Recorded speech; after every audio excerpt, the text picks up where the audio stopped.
you get the look of a script. Medyo na-visualize yun na ba ano yung itsura ng isang script. Okay, so let's move on to our next question. Thank you for your question. And sana makakita ko one day ng radio drama script. Gusto ko yan. Okay, next question po. Alright. Hi, sir. Hello.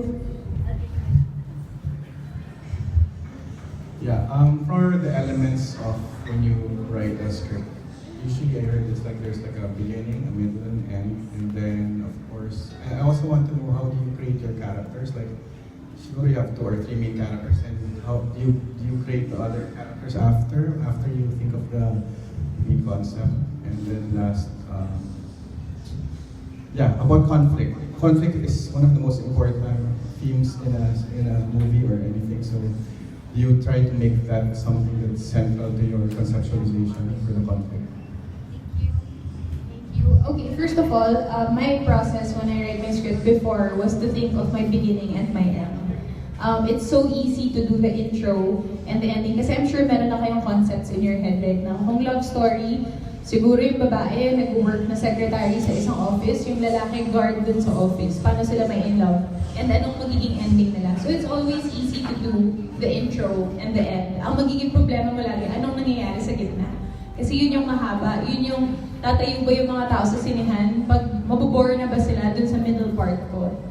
I honestly believe when I write personally, if your characters in your head are whole and real, magkakaroon na sila ng kwento sa utak mo. Magkakaroon ka ng feeling na, you know when you read a book, na hindi mo na mamalayan, patapos ka na, hindi ka na tumayo, hindi ka kumain, hindi ka uminom ng tubig. Merong feeling of euphoria, like you're really just reading it na.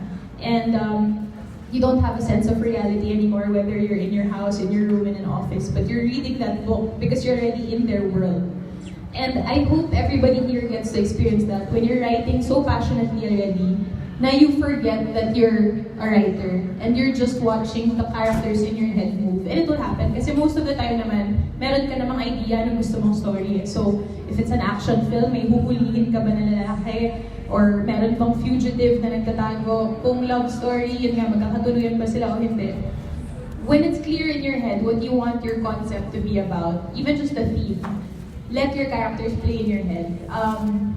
What I can give as advice is work on the characters more than the story. I see that it's very common now, especially in the Philippines and Filipino movies, that most of the movies are very character-driven. You have always, kahit dalawang character lang, pero strong, they lead the whole movie. And I see that it's becoming a trend na most movies now are very dialogue-based. Kahit na 3 location lang, pero sobrang ganda ng dialogue, magtutuloy-tuloy yung movie mo. So, I really believe, also it's easier for your actors to work well with you when you write their characters very whole. And I will give this as advice, when you pitch also concepts to say Viva Films, the first thing they will ask you is what your character came from, where she's going, what she's going through right now. So kahit na nag-umpisa yung character mo at 25 years old, sabihin nila, anong backstory niya? Bakit masungit siya ng 25 years old? Ano ba pinagdaanan niya?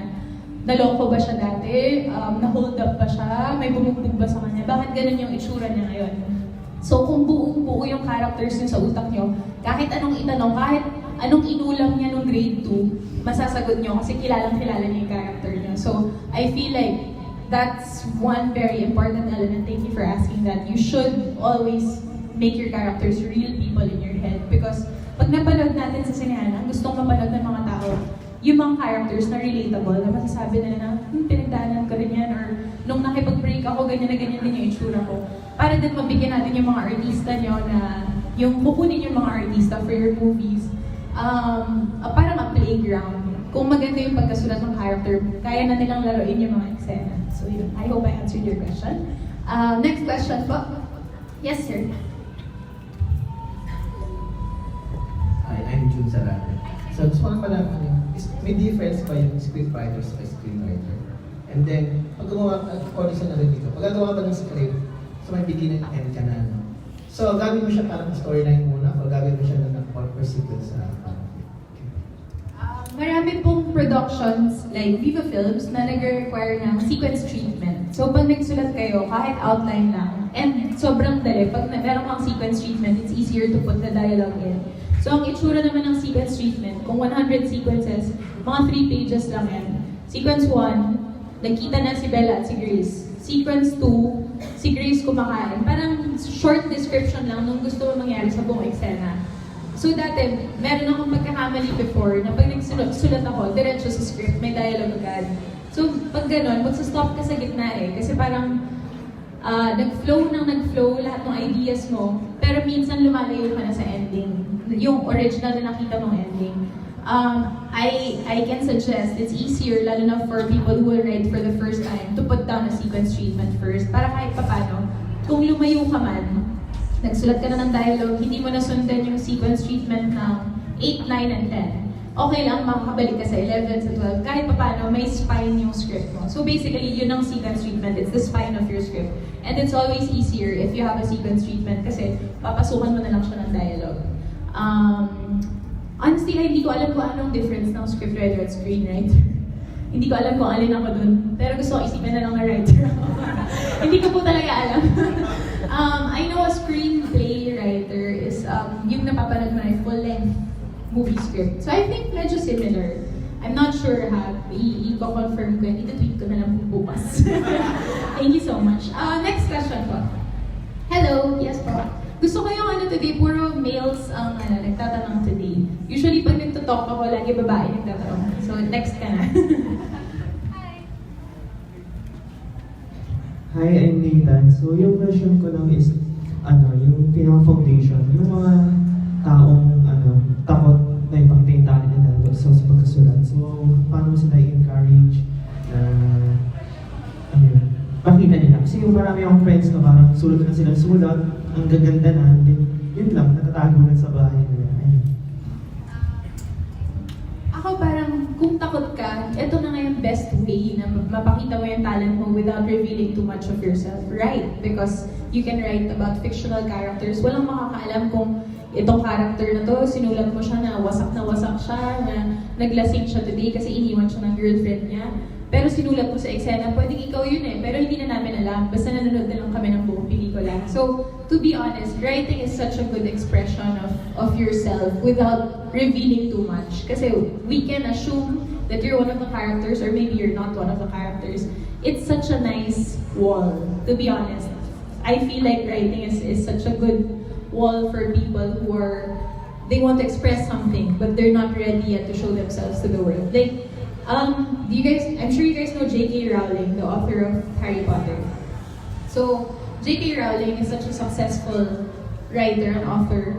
She wrote Harry Potter, the series, and it became huge worldwide. So after that, hindi niya na alam anong gagawin niya next.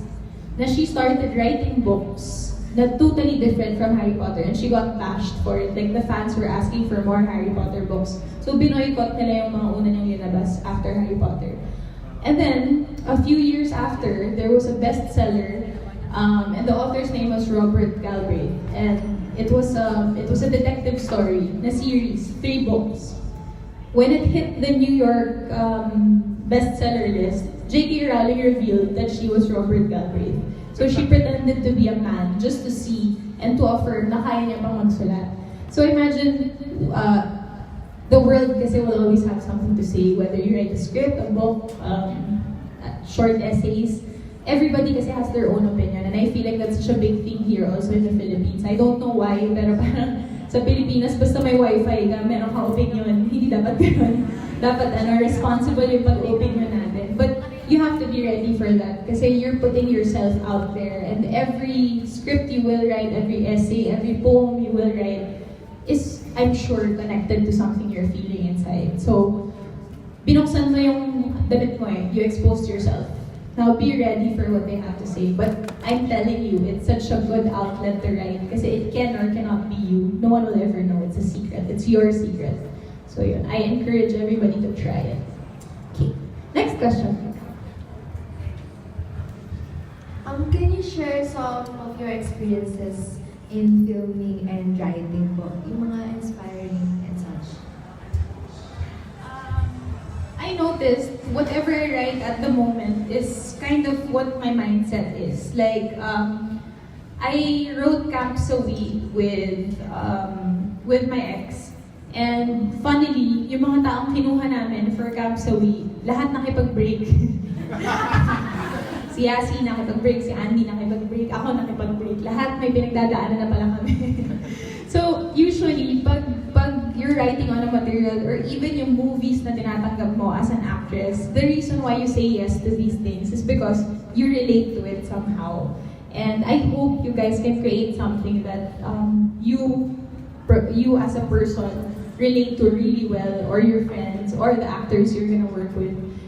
When I was writing last night, which is about suicide, I was very tired personally. I wasn't having those thoughts, but I was emotionally and physically tired from working every day. So feeling ko, kaya ganun yung nasulat ko, very dark. So, you will notice that na yung themes ng sinusulat mo is basically what you're going through right now in life, or something completely different.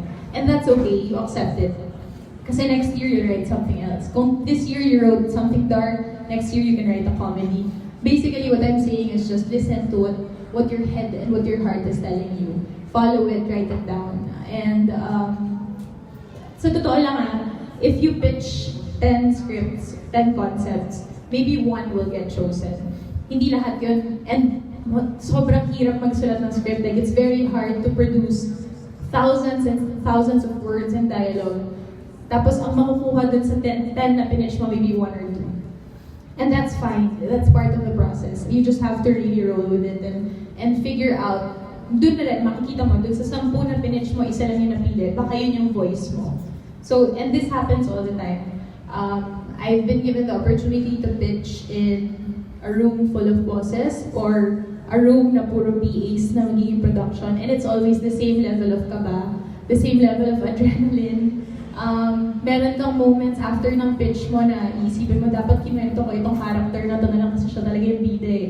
Maraming ganun, maraming moments na parang mali yata yung sinabi ko dun sa pitching. Also, that's also a big part pala of being a scriptwriter. You have to pitch your scripts, guys. Kailangan mo siyang ibenta kung paano mo siya nakikita sa utak mo. Hindi mo pwedeng ikwento lang na kung nakaharap ka na kay Boss Vic at kay Boss Vincent, hindi mo pwedeng sabihin na, so, bali po may dalawa pong character, tapos na in love po sila, tapos nagka-amnesia po yung isa, tapos ampun pala yung isa. Hindi, you have to sell it like it's the best script in the world. So, script writing is a long process, but once you get through it, it's very rewarding. So, yeah. I hope I answered that. Okay, next po. Hello, I also am writing, it's either a play or a full-length film, I'm not sure about suicide, so, yeah. First question, how do you deal with your writer's block? And how do you think your writing has helped with your acting? Good. Writer's block is not a real thing. I will tell you now. You train yourself. If you write every day at, say, 9 a.m. in your favorite spot in your house, kahit na hindi maganda yung sinulat mo, you're still writing. Write anything, sometimes top of your head. There's an acting exercise that I learned when I was able to attend Miss Ivana Chabak's class. Now, when you're feeling something or preparing for a scene, alam mo na mabigat yung eksena, get your pen and paper out and start writing everything in your head. Kahit hindi siya cohesive, kahit hindi ka nagbubuo ng sentences, kahit na walang sense yung sinulat mo, just get words out. Tapos may kita mo na, you start to get emotional, you start to feel something. And that's a good way to prepare for a scene.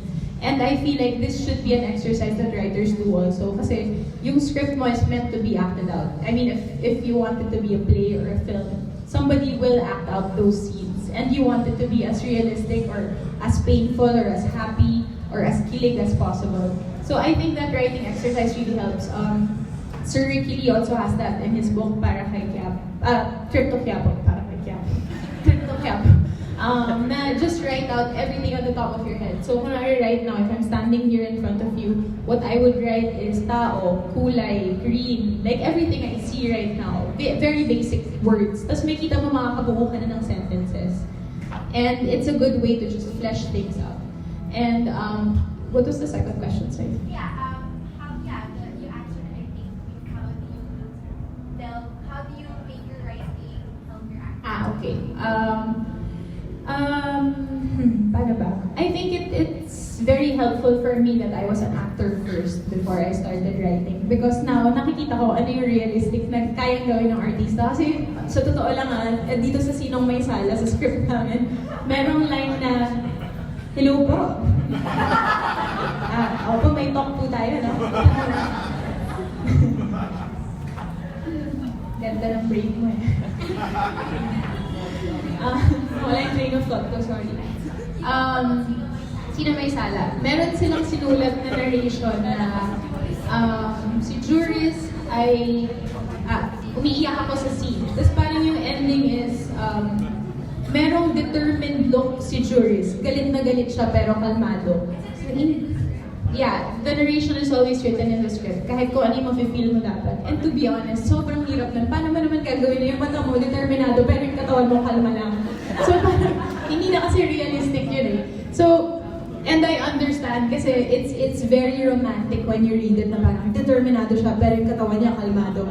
Ang sarap niyang basahin. Kung nagbabasa ka ng novel, ang ganda. Pero sa set, pinagtatawanan namin yun na hindi ko na kayang gawin yan bilang artista or bilang tao. And makikita mo yan everywhere. I'm sure ako rin ang dami kong ganyan sa scripts ko na hindi na above and beyond na. I mean, pinasabit ko si Tony Gonzaga sa Jones Bridge. And now that I look back, maybe I shouldn't have done that. So, be realistic also. Baka naman sobra-sobra yung hinihingi natin sa director, sa mga artista, or parang lumipad siya, papasok ng mansion. Guys, paano? Wala pang lumilipad ngayon. Hindi pa natin kaya. Especially dito sa Philippine cinema. As much as everybody on set is extremely talented, we're not as resourceful yet as, say, other countries who produce films and TV shows. But we're getting there. So, it's nice. I really applaud you guys for even listening to talks na like this. I hope it helps out. So, yun. I hope I answered your question. Next question. Yes, po. Siya po. Sorry. I've seen you somewhere. In one of my talks also. It's other events. Another event. Hello. Hi. Good, yes po. Ikaw po muna. Have you ever felt failure or rejection in pitching a script? And if you did, how did you bounce back? Yes, I have. And not just once. Recently, I produced a digital series called Apple of My Eye for iWant. And I remember I was in the first batch of people who were invited to pitch concepts. And I actually came from taping. They wanted all writers to pitch at least 5 concepts para you're not wasting their time. And yung mga concept, yung Apple of My Eye, medyo matagal ko na siyang konsepto na isang babaeng very technologically delinquent at isang lalaking app creator. So how do you make those two meet?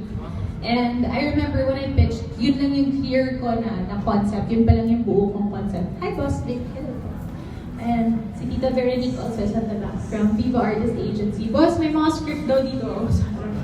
Wow, naglako ng script. Ayun. No, I had to pitch 5 concepts, but yung solid idea ko was only 2. And then I went on Twitter, nagbasa ko ng mga stories. I try following also news accounts like CNN, New York Times. Marami silang side stories na hindi relevant news, pero may mga stories doon na makakuha ka rin ng ideas. So I read what was happening in the world that day, para yun yung ma-pitch ko for concepts for a digital series. And out of 5 that I pitched, yung unang pinitch ko was about